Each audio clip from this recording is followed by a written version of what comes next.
Hello everyone, I'm Najwa Nugraha. I'm from class A with last student's number 048. So today I'm going to talk about the story Dummling and the Three Feathers by the Grimm's brothers.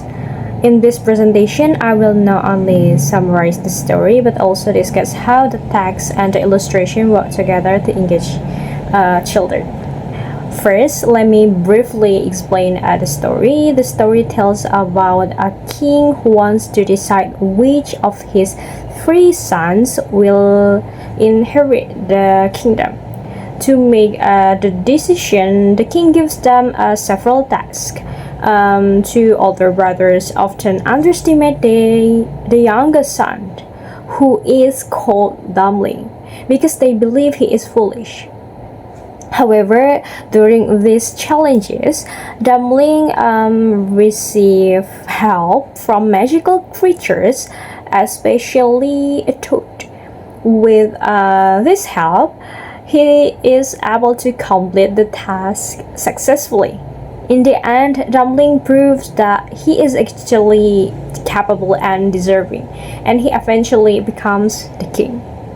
If we look at the text, the language used in this story is quite simple and easy to understand. This makes the story suitable for children or young readers. The sentences are generally short and straightforward, so children can follow the storyline without too much difficulty. Another interesting aspect is the repetition of the task given by the king. This repetition helps children recognize patterns in the story and makes the narrative easier to remember. And the characterization of Dummling is also very important. Even though he is often underestimated by his brothers, he shows positive qualities such as kindness, humility, and patience. Through this character, the story delivers an important message to children that we should not judge someone based only on how they appear. Now, if we look at the visual illustration, they are actually quite limited.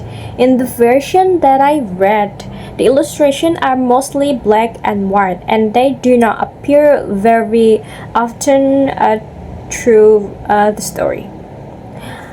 Compared to many modern children's books that use colorful pictures on almost every page, the visuals here are relatively simple.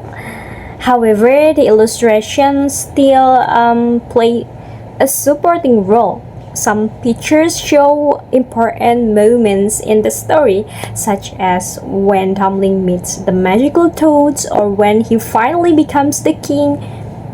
These illustrations help readers imagine the characters and the setting more clearly.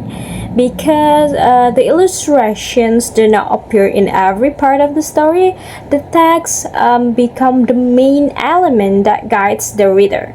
At the same time, this can encourage readers to use their imagination while reading the story.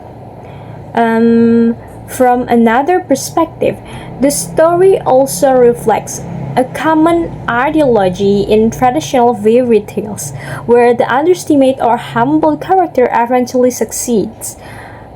This idea teaches children that kindness, patience, and sincerity can be more valuable than pride or arrogance. It also suggests that true ability is not always visible at the beginning. In conclusion, Dummling and the Three Feathers shows how a story can engage young readers. Through simple language, meaningful characters, and selective illustration, even though the visuals are limited, the combination of text and an image still helps readers understand and imagine the story. At the same time, the story also delivers moral values that can be meaningful for young audience. That's all from me. Thank you for your kind attention.